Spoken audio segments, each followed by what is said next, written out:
Talking to oneself is a habit everyone indulges in. We could no more stop talking to ourselves than we could stop eating and drinking.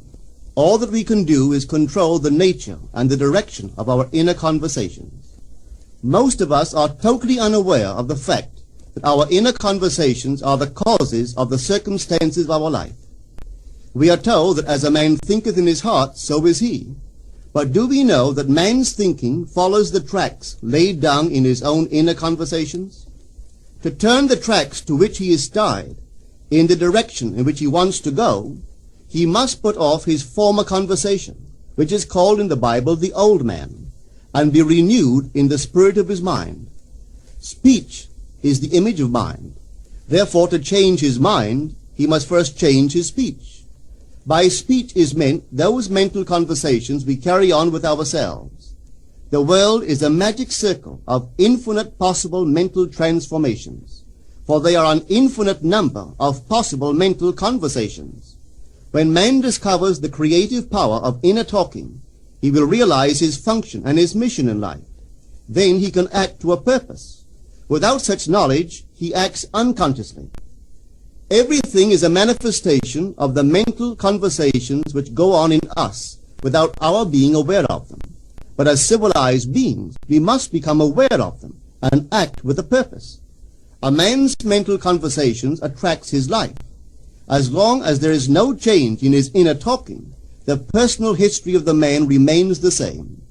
To attempt to change the world before we change our inner talking is the struggle against the very nature of things. Man can go round and round in the same circle of disappointments and misfortunes, not seeing them as caused by his own negative inner talking, but as caused by others. This may seem far-fetched, but it is a matter which lends itself to research and experiment. The formula the chemist illustrates is not more certainly provable than the formula of this science by which words are clothed in objective reality. One day a girl told me of her difficulties in working with her employer. She was convinced that he unjustly criticized and rejected her very best efforts. Upon hearing her story, I explained that if she thought him unfair, it was a sure sign that she herself was in need of a new conversation piece. There was no doubt but that she was mentally arguing with her employer, for others only echo that which we whisper to them in secret. She confessed that she argued with him mentally all day long. When she realized what she had been doing, she agreed to change her inner conversations with her employer.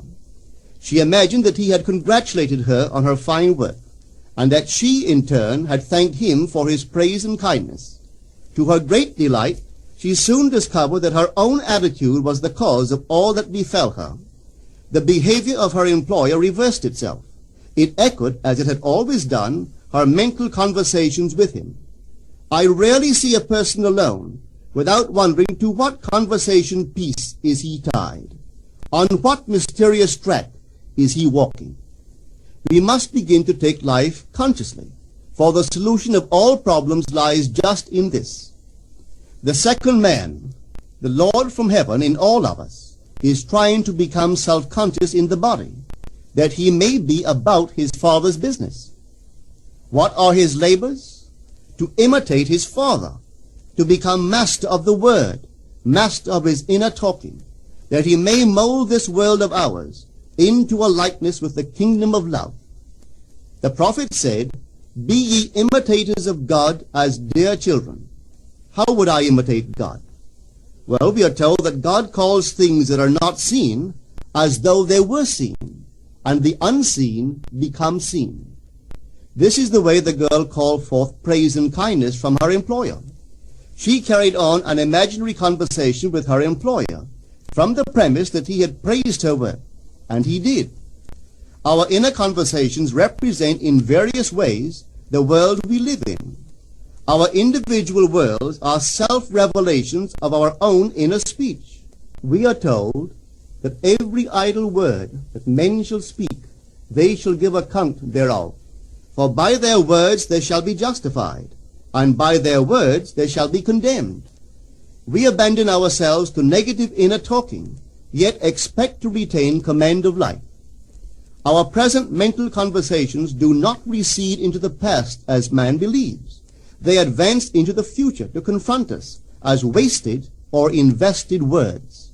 My word, said the prophet, shall not return unto me void, but it shall accomplish that which I please, and it shall prosper in all the things whereto I sent it.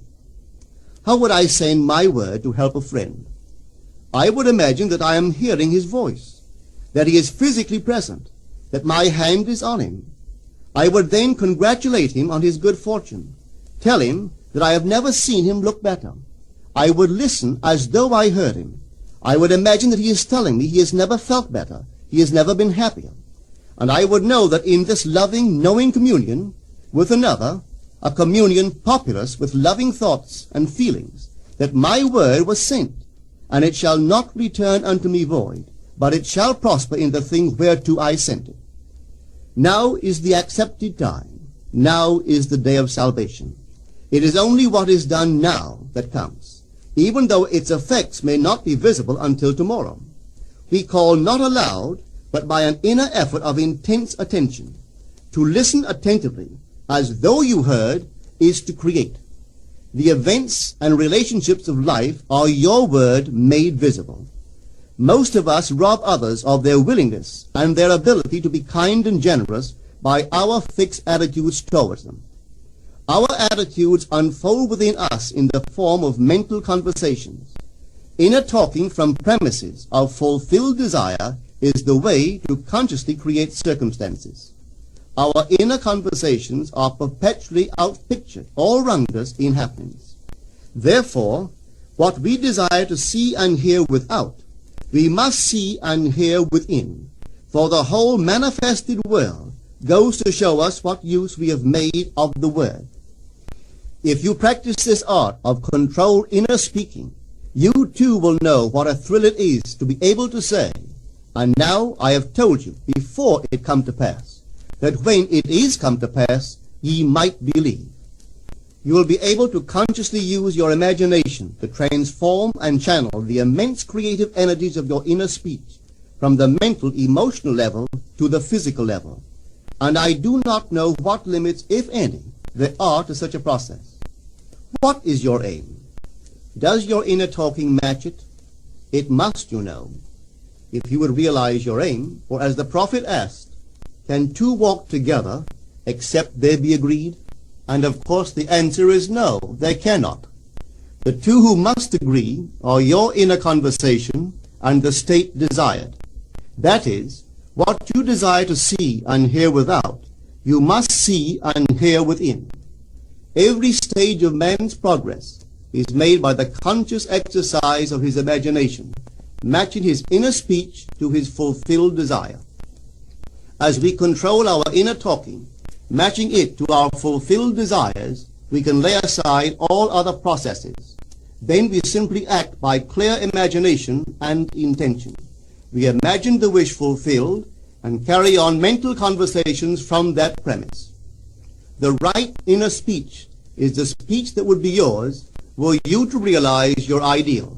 In other words, it is the speech of fulfilled desire. Now you will understand how wise the ancient was when he told us in the Hermetica, there are two gifts which God has bestowed upon man alone and on no other mortal creature. These two are mind and speech, and the gift of mind and speech is equivalent to that of immortality. If a man uses these two gifts rightly, he will differ in nothing from the immortals.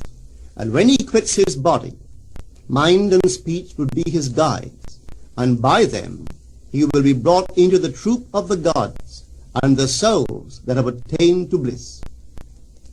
With the gift of mind and speech, you create the conditions and circumstances of life. In the beginning was the Word, and the Word was with God, and the Word was God. The Word, said Hermes, is Son, and mind is Father of the Word. They are not separate one from the other, for life is the union of word and mind. You and your inner talking or word are one. If your mind is one with your inner conversation, then to be transformed in mind is to be transformed in conversation. It was a flash of the deepest insight that taught Paul to write, "Put off the former conversation, the old man, which is corrupt, and be renewed in the spirit of your mind. Put on the new man." Put on the new man and be renewed in the spirit of your mind is to change your inner conversation, for speech and mind are one. A change of speech is a change of mind. The prophet Samuel said, "The Lord spake by me, and his word was in my tongue." If the Lord's word was in the prophet's tongue, then the Lord's mouth that uttered the word must be the prophet's mind. For inner conversations originate in the mind and produce little tiny speech movements in the tongue. The prophet is telling us that the mouth of God is the mind of man, that our inner conversations are the word of God, creating life about us as we create it within ourselves. In the Bible you are told that the word is very near to you, in your mouth and in your heart, that you may do it.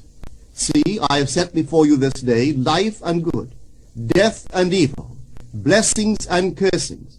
Choose life. The conditions and circumstances of life are not created by some power external to yourself.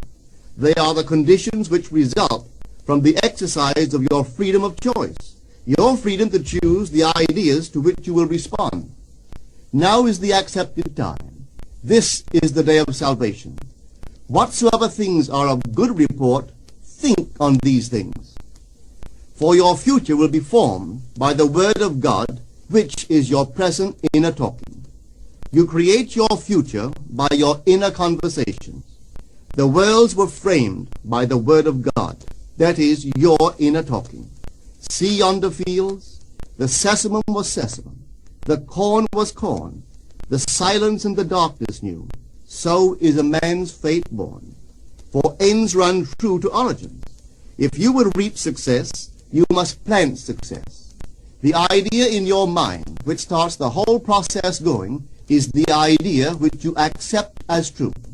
This is a very important point to grasp, for truth depends upon the intensity of imagination, not upon facts. When the girl imagined that her employer was unfair, his behavior confirmed her imagination.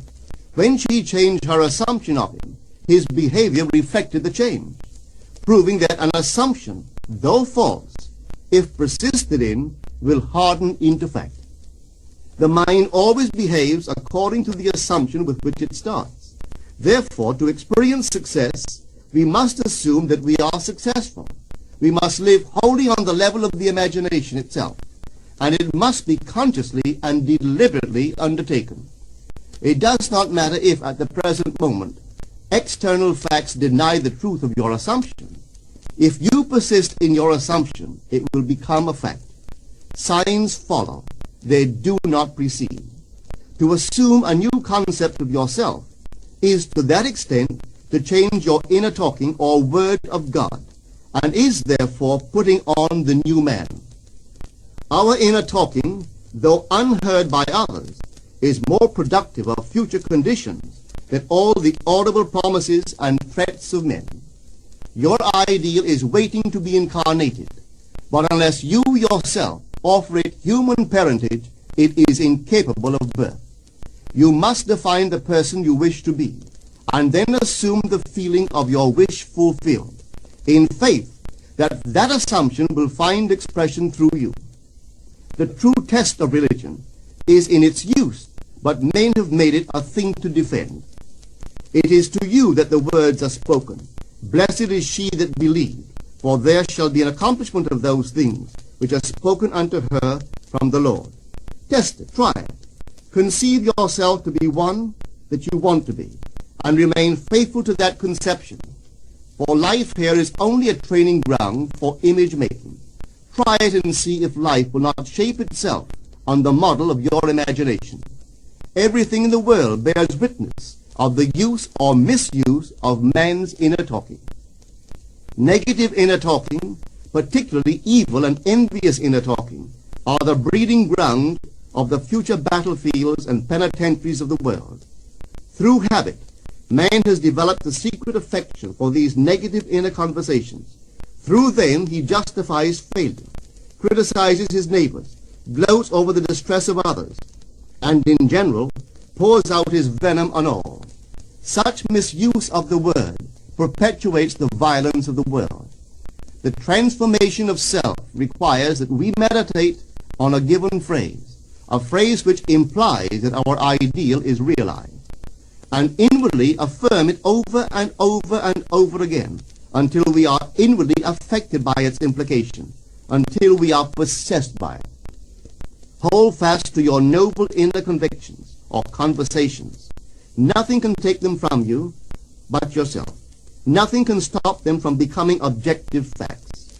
All things are generated out of your imagination by the Word of God, which is your own inner conversation. And every imagination reaps its own words which it has inwardly spoken. The great secret of success is a controlled inner conversation from premises of fulfilled desire. The only price you pay for success is the giving up of your former conversation, which belongs to the old man, the unsuccessful man. The time is ripe for many of us to take conscious charge in creating heaven on earth. To consciously and voluntarily use our imagination to inwardly hear and say only that which is in harmony with our ideal is actively bringing heaven to earth. Every time we exercise our imagination lovingly on behalf of another, we are literally mediating God to that one. Always use your imagination masterfully, as a participant, not an onlooker. In using your imagination to transform energy from the mental, emotional level to the physical level, extend your senses. Look and imagine that you are seeing what you want to see, that you are hearing what you want to hear, and touching what you want to touch. Become intensely aware of doing so. Give your imaginary state all the tones and feeling of reality. Keep on doing so until you arouse within yourself the mood of accomplishment and the feeling of relief. This is the active, voluntary use of the imagination, as distinguished from the passive, involuntary acceptance of appearances. It is by this active, voluntary use of the imagination that the second man, the Lord from heaven, is awakened in man. Men call imagination a plaything, the dream faculty, but actually it is the very gateway of reality. Imagination is the way to the state desired. It is the truth of the state desired, and the life of that state desired.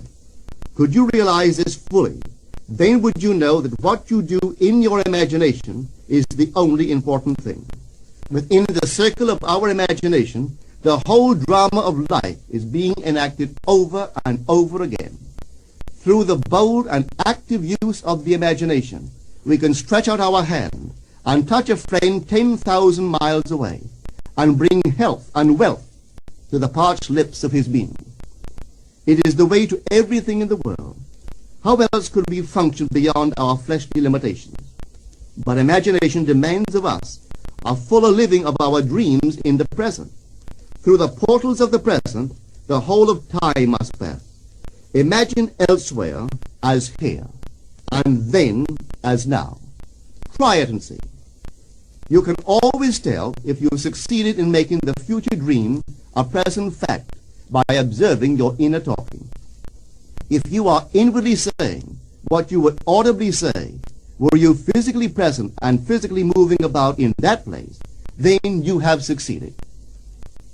And you could prophesy from these inner conversations and from the moods which they awaken within you what your future will be. For one power alone makes a prophet, imagination, the divine vision. All that we meet is our word made visible, and what we do not now comprehend is related by affinity to the unrecognized forces of our own inner conversations and the moods which they arouse within us. If we do not like what is happening to us, it is a sure sign that we are in need of a change of mental diet. For man, we are told, lives not by bread alone, but by every word that proceeds from the mouth of God. And having discovered the mouth of God to be the mind of man, a mind which lives on words or inner talking, we should feed into our minds only loving, noble thoughts. For with words or inner talking, we build our world. Let love's lordly hand raise your hunger and thirst to all that is noble and of good report, and let your mind starve